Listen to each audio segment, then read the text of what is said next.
नमस्कार, सुप्रभात. मी श्वेता. तुम्ही पाहताय न्यूज 18 लोकमत. सकाळच्या बातम्यांमध्ये तुमचं स्वागत. या बुलेटिनच्या सुरुवातीला बातमी आहे नागपूरमधून. निर्माणाधीन मेट्रो पुलाचा काही भाग कोसळला. नागपूरच्या पारडी भागातली ही घटना आहे. सुदैवानं कोणतीही जीवितहानी यात झाली नाही. बघ्यांच्या गर्दीमुळे मात्र मोठी वाहतूक कोंडी झाली. नागपूरच्या पारडी भागामध्ये मेट्रोच्या निर्माणाधीन पुलाचा काही भाग कोसळला. काम सुरू होतं पुलाचा, मात्र त्याच्या आधीच या पुलाचा भाग कोसळलाय. अजून कोणती जीवितहानी झाल्याची माहिती पुढे आलेली नसली तरी बघ्यांच्या गर्दीमुळे मोठी वाहतूक कोंडी तिथे झालेली आहे. नागपूर मेट्रोचं काम सध्या युद्धपातळीवरती सुरू आहे. मात्र नागपूर मेट्रोसाठी जो निर्माणाधीन पूल होता त्याचा काही भाग कोसळलेला आहे. मेट्रोच्या पुलाचा काही भाग कोसळला नागपूरमध्ये पारडी या भागात. सुदैवानं कोणती जीवितहानी झाली नाही, कारण मेट्रोच्या कामासाठी अनेक कर्मचारी तिथे जुंपलेले आहेत आणि अशातच निर्माणाधीन पुलाचा काही भाग कोसळला. मात्र सुदैवानं कुणी जखमी झालं नाही किंवा जीवितहानी झाली नाही. मात्र या पुलाचा काही भाग कोसळल्यानंतर या पारडी भागामध्ये वाहतूक कोंडी मात्र मोठ्या प्रमाणात झाली आणि बघ्यांची ही भली मोठी गर्दी. दृश्यामध्ये आपल्याला हाच तो पूल दिसतोय ज्याचं काम सुरू होतं. मात्र काम सुरू असतानाच या पुलाचा भाग कोसळलाय. नेमका कसा कोसळला, त्याची कारणं काय ही आपण जाणून घेऊच. मात्र नागपूर मेट्रोचं काम सध्या जोरदार सुरू आहे आणि निर्माणाधीन पुलाचा काही भाग कोसळला. बघ्यांची इतकी मोठी गर्दी झाली त्यामुळे वाहतूक कोंडी झाली. नागपूरच्या पारडी भागातली ही घटना. यामध्ये कोणी जखमी झालंय का या संदर्भातली माहिती आपण घेऊच. मात्र बघ्यांची इतकी मोठी गर्दी होती त्यामुळे वाहतूक कोंडी सुद्धा झाली, कारण पुलाचा भाग रस्त्यातच कोसळलाय. नागपूर मेट्रोचं काम सुरू आहे आणि यासाठी जे पूल उभारले जात आहेत मेट्रोसाठी, त्याच पुलाचा काही भाग कोसळल्याची घटना नागपूरच्या पारडीमध्ये घडली आहे.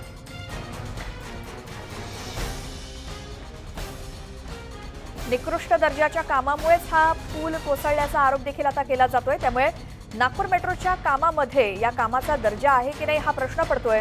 कारण आत्ता कुठे या बांधकामाला सुरुवात झाली, आत्ता कुठे बांधकाम पूर्ण होतंय पुलाचं. मात्र बांधकाम पूर्ण होण्याच्या आधीच हा पुलाचा भाग कसा काय कोसळतो हा प्रश्न देखील त्यावरून पडतोय.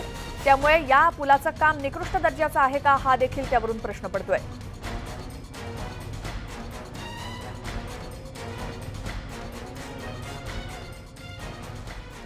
आता बातमी आहे शिवसेना खासदार भावना गवळी यांच्या संदर्भातली. कारण भावना गवळी यांना आज ईडी चौकशीला हजर राहावं लागणार आहे. भावना गवळी यांनी चौकशीला हजर राहण्यासाठी 15 दिवसांची वेळ मागितली होती. ती वेळ आता संपली आहे. त्यामुळे आज चौकशीला हजर राहण्यासाठी ईडीनं त्यांना समन्स बजावलंय. तर शिवसेनेच्या खासदार भावना गवळी यांना आज ईडीच्या कार्यालयामध्ये हजर राहावं लागणार आहे. हे दुसरं समन्स भावना गवळींना बजावण्यात आलेलं आहे. याआधी त्यांनी चौकशीला हजर राहण्यासाठी आणखी 15 दिवसांची मुदत मागितलेली होती. ते 15 दिवस आता संपलेले आहेत आणि त्यामुळे ईडीनं आता पुन्हा समन्स पाठवलंय शिवसेनेच्या खासदार भावना गवळी यांना. भावना गवळी यांचे जे स्वीय सहाय्यक त्यांना देखील अटक झालेली आहे आणि आता भावना गवळी यांना देखील ईडीनं समन्स पाठवलेलं आहे. आता आज त्यांना चौकशीसाठी हजर राहावं लागणार आहे. ईडीनं समन्स पाठवलंय आणि त्यासाठी आज हजर राहण्याच्या सूचना त्यांना दिलेल्या आहेत. याआधी जेव्हा चौकशीसाठी हजर राहायचं होतं त्यावेळी भावना गवळी यांनी 15 दिवसांची मुदत मागितलेली होती.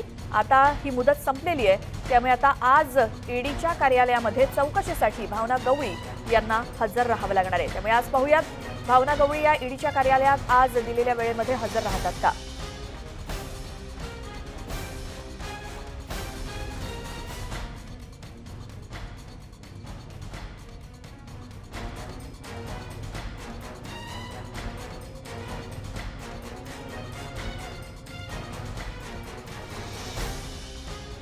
पंधरा दिवसांची मुदत संपल्यानंतर ईडीच्या चौकशीला अखेर भावना गवळी यांना हजर राहावं लागतंय. त्यामुळे आज ईडीच्या कार्यालयामध्ये त्या हजर राहतात का, त्यांच्या पुढे आज काय संकट असणार आहेत, ईडीच्या चौकशीला भावना गवळी कशा पद्धतीनं सहकार्य करतात बघावं लागेल.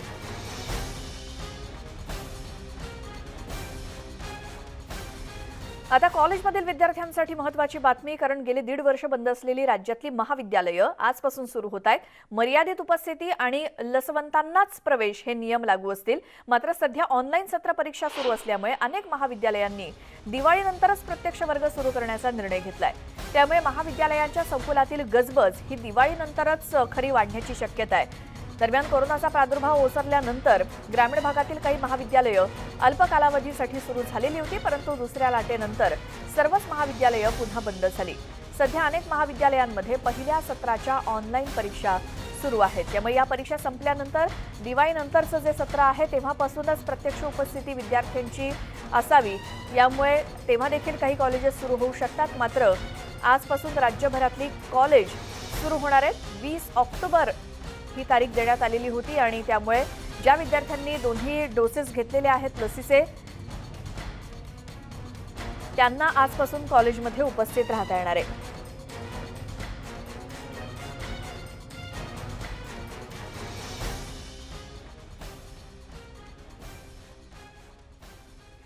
पुढची बातमी, क्रूज पार्टीतील ड्रग्ज प्रकरणी अटकेत असलेल्या शाहरुख खानच्या मुलासाठी आता शिवसेना नेते किशोर तिवारी पुढे आलेत।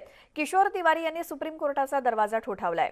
आर्यन खानच्या समर्थनार्थ तिवारी यांनी एक याचिका दाखल केली आहे। या याचिकेमध्ये आरोपींच्या मूलभूत अधिकारांचा उल्लेख करत त्यांनी आर्यनच्या सुटकेची मागणी केली। तर या याचिकेत एनसीबीच्या भूमिकेचीही तपासणी करण्याची मागणी किशोर तिवारी यांनी केली आहे।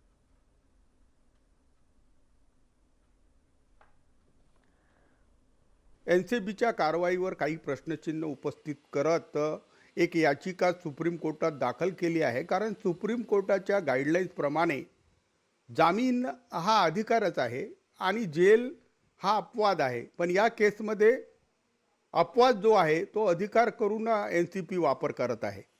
तर ज्युडिशियल ऑफिसर एनसीबीचे काम बघणारे व एनसीबीचे अधिकारी या सर्वांच्या कारवाईची चौकशी व्हावी आणि समीर वानखेडे जे झोनल डायरेक्टर आहे ते महाराष्ट्र सरकारची बदनामी करतात व बॉलिवूड विरुद्ध त्यांचा आकस आहे, कारण त्यांच्या पत्नी या सिनेमामध्ये काम करतात, याच्यामुळे ते आकसापोटी काम करतात, हा माझा आक्षेप आहे। आता यावरून भाजपचे आमदार राम कदम यांनी शिवसेनेवरती टीका केली आहे। काय म्हणाले ते ऐकूयात। जी कारवाई महाराष्ट्र सरकारने पण करायला हवी होती, स्वतः तर कारवाई करायची नाही, पण जे ड्रग माफियांच्या विरोधात कारवाई करतात त्या अधिकाऱ्यांना अपमानित करायचं, बदनाम करायचं, कुणाचं समर्थन करताय तुम्ही? ड्रग माफिया तुमचे कोण लागतात का त्यांच्याकडून पण तुम्हाला वसुली सुरू आहे?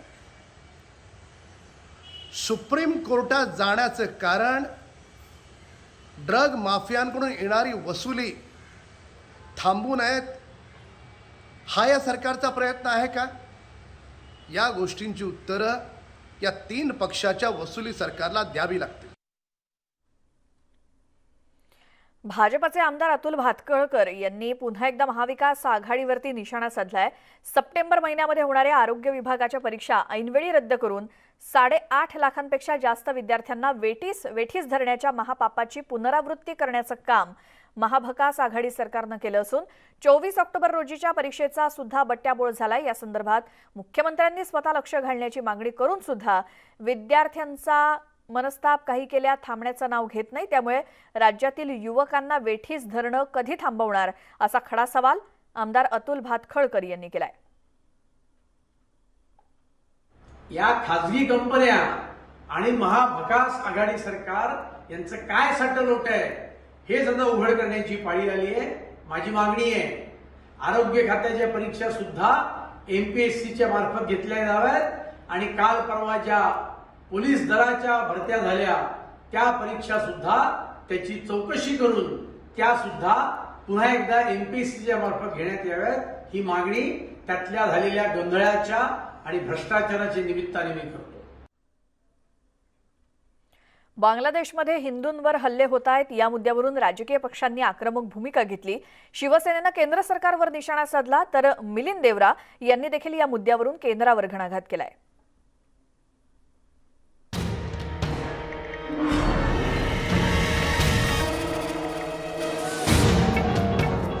बांगलादेशमध्ये दुर्गापूजा उत्सवादरम्यान झालेला हिंसाचार आणि तोडफोडीच्या घटनांवरून भारतात राजकारण सुरू झालेलं आहे। या घटनांमध्ये हिंदूंना टार्गेट केलं जात असल्यानं आता शिवसेना आणि काँग्रेसनं या प्रकरणात उडी घेतलेली आहे। बांगलादेशमधल्या हिंसाचाराच्या मुद्द्यावरून शिवसेनेच्या खासदार प्रियंका चतुर्वेदी यांनी नागरिकत्व सुधारणा कायद्यावरच प्रश्नचिन्ह उपस्थित केलंय। मोठा गाजावाजा करून आणलेला नागरिकत्व सुधारणा कायदा कुठे आहे असा प्रश्न उपस्थित करत चतुर्वेदींनी केंद्र सरकारवर थेट निशाणा साधलाय। जिस तरीके से हमले हो रहे हैं, हिंदू माइनॉरिटीज़ पे हमले हो रहे हैं और हमारी सरकार चुप बैठी हुई है। 4 दिन पहले बांग्लादेश सरकार की वाह प्रशंसा में लगी हुई थी कि उन्होंने काबू में लाए हैं। रोज़ उनके हमले हो रहे हैं और बार बार सीए का हवाला देने वाले, सीए पे वोट बटोरने वाले जो पार्टी है भारतीय जनता पार्टी, जो चुनावी हिंदू बन जाती है, वो कुछ भी अपने मुंह से बोल नहीं रहे हैं। क्या हमारी जिम्मेदारी नहीं बनती है कि हम इस मुद्दे को उठाएं? क्या हमारी जिम्मेदारी ये नहीं बनती है कि बांग्लादेश प्रधानमंत्री से कहें क्या इस तरीके के हमले बंद हो माइनॉरिटीज पे? तर दुसरीकडे काँग्रेस नेते मिलिंद देवरा यांनी बांगलादेशी हिंदूंच्या संरक्षणासाठी नागरिकत्व कायद्यात सुधारणा करण्याची मागणी करत हा कायदा फक्त राजकीय हेतू साध्य करण्यासाठीच केला होता का असा प्रश्न उपस्थित करत केंद्र सरकारवर निशाणा साधलाय। It's been 2 years, almost 2 years since the bill was passed in Parliament. Normally, any legislation, as per the norms and procedures laid out, after being enacted, the rules are issued. It's been almost 2 years since the rules of CA have been issued. So, is the government serious about protecting the rights of minorities in these countries? If not, was CA simply a political gimmick to polarize people?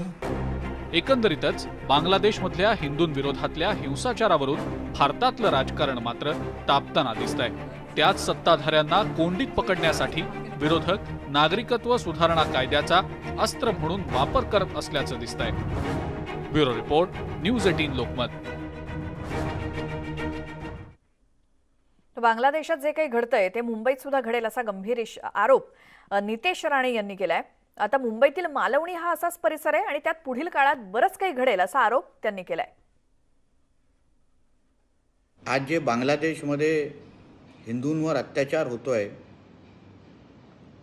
तोच अत्याचार आणि तेच भीतीचं वातावरण आम्हाला मुंबईमधल्या मालवणी परिसरामध्ये बघायला मिळालं। अशीच परिस्थिती मुंबईच्या वेगवेगळ्या भागामध्ये आहे। त्याबद्दल आम्हाला फोन, मेसेजेस आणि सोशल मीडियावरून आम्हाला कळवण्यात आलं।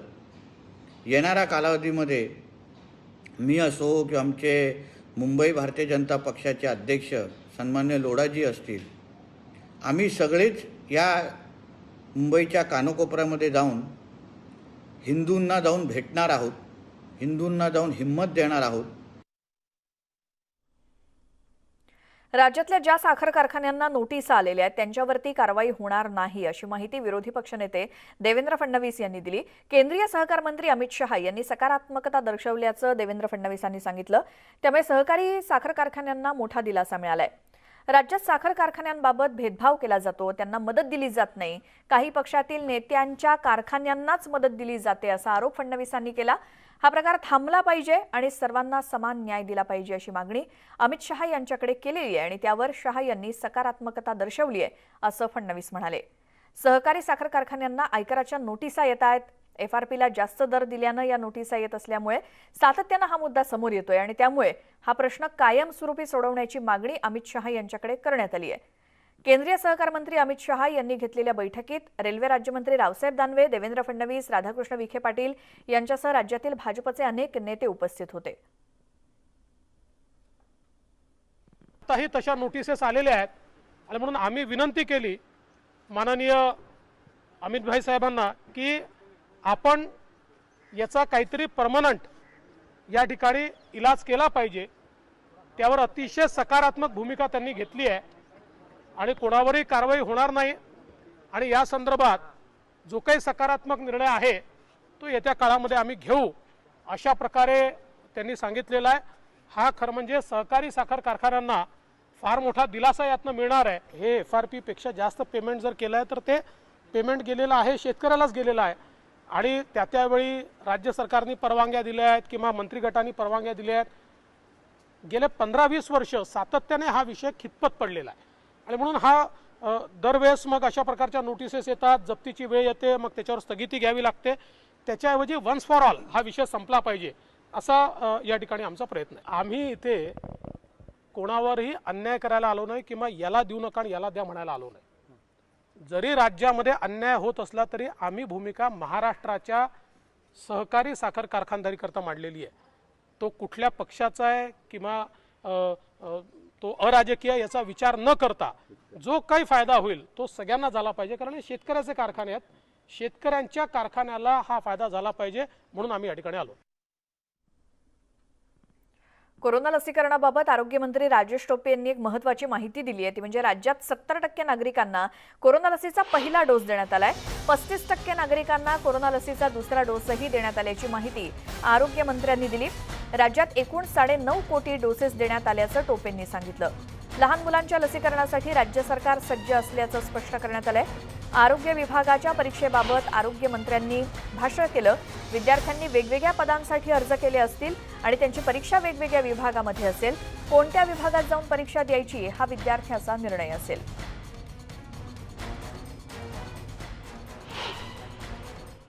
विद्यार्थ्याला 8ही विभागामध्ये असणाऱ्या पोस्टला परीक्षा द्यायची असेल तर त्यांना त्या ठिकाणी सगळीकडेच त्याला हॉल तिकीट्स मिळालेले आहेत. त्याला चॉईस राहील त्या विद्यार्थ्याला की कोणत्या विभागामध्ये जाऊन परीक्षा द्यायची. एखाद्या विभागामध्ये जास्त पोस्ट असतील, त्याला जर वाटत असेल की तिथे आपल्याला स्पर्धा कमी, आपण त्या ठिकाणी जाऊन परीक्षा देऊ, तर त्याला ती मोकळीकता राहील. एका विभागामध्ये जर वेगवेगळ्या परीक्षा द्यायच्या असतील तर त्याला सुद्धा परीक्षा देण्याची संधी उपलब्ध करून देण्यात येत आहे. आता लहान मुलं जो काही एक महत्त्वाचा घटक आहे त्या घटकाला सुद्धा आता वॅक्सिनेट करण्याच्या संदर्भातले वॅक्सिन्स उपलब्ध झालेले आहेत. जसं आपण म्हणतो की झायडस कॅडिला हा वॅक्सिन वय वर्ष 12 ते वय वर्ष 18 या वयोगटासाठी आता सुटेबल आहे आणि 2 ते 18 वयोगटासाठी आपण कोवॅक्सिन हे त्या ठिकाणी उपलब्ध करून दिल्यास आपल्याला लहान मुलांना सुद्धा वॅक्सिनेट करून त्यांना सुरक्षित करता येऊ शकेल. येवला, निफाड, सिन्नर हे संपूर्ण नगर जिल्ह्याच्या कोपरगाव किंवा संगमनेर यांच्या लगतचे तालुके असल्या कारणाने निश्चित प्रकारे तिथे थोडाफार जास्त जरी नसेल तरी थोडा स्पाइक आढळून येतो. पण काळजी करण्याचा असा काही विशेष कारण नाही आहे. त्याचं सगळ्यात महत्त्वाची आम्हाला जी काळजी वाटते की व्हेरियंट नवीन निर्माण झाला का, तर तसा कुठलाही व्हेरियंट नवीन आल्याचं आम्हाला सांगण्यात आलेलं नाही.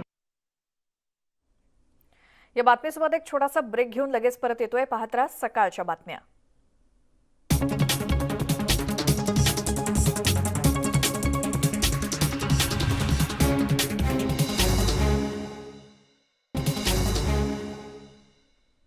ब्रेकनंतर स्वागत आणि पुढची बातमी. अंबरनाथच्या गायकवाडपाडा भागामध्ये एका तरुणावर जीवघेणा हल्ला करून त्याच्या हत्येचा प्रयत्न करण्यात आला. क्षुल्लक वादातून हा हल्ला झालाय. या हल्ल्यात अमित भोईर नावाचा तरुण गंभीर जखमी झालाय. दसऱ्याच्या दिवशी अमित आणि त्याचा चुलत भाऊ विनोद हे घराच्या बाहेर उभे असताना तिथे सुमित गोमरे आणि कुणाल बंगाली आणि प्रदीप उर्फ राजा हे तिघे येऊन दारू पिऊ लागले. त्यामुळे विनोद यानं त्यांना कानाखाली मारत तिथून पिटाळून लावलं. याचा राग धरून या तिघांनी अमितला मारहाण केली. या प्रकरणी तिघांनाही अटक करण्यात आली असून त्यांच्यावर गुन्हा दाखल झालाय. काही दिवसापूर्वी आरोपी जे आहेत सुमित गोमेर आणि त्याचा भाऊ बारकिया आणि वानखेडे यांनी त्याला चॉपरने पोटामध्ये आणि हातावर वार केले. त्याच्यावरून पोलीस स्टेशन येथे 307 प्रमाणे गुन्हा दाखल करण्यात आलेला आहे आणि त्या आरोपींना अटक करण्यात आलेली आहे. तपास सुरू आहे. तुम्ही जर समोसा खात असाल तर ही बातमी तुमच्यासाठी आहे. कारण कल्याणमध्ये एका हॉटेलमध्ये अस्वच्छ पद्धतीनं समोसे बनवत असल्याचा व्हिडिओ समोर आलाय.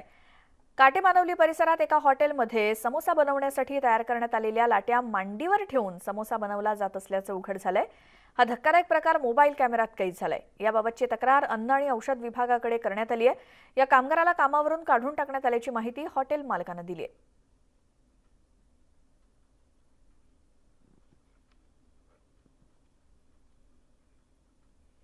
या बातमीसोबतच सकाळच्या बातम्यांमध्ये आपण इथेच थांबतोय. मात्र कोणत्याही बुलेटिन दरम्यानची एखादी बातमी पुन्हा पाहायची असल्यास न्यूज 18 लोकमतच्या YouTube चॅनलला सबस्क्राईब करा. फेसबुक, ट्विटरवरती आम्हाला फॉलो करा. बातम्यांच्या अपडेटसाठी पाहत राहा न्यूज 18 लोकमत.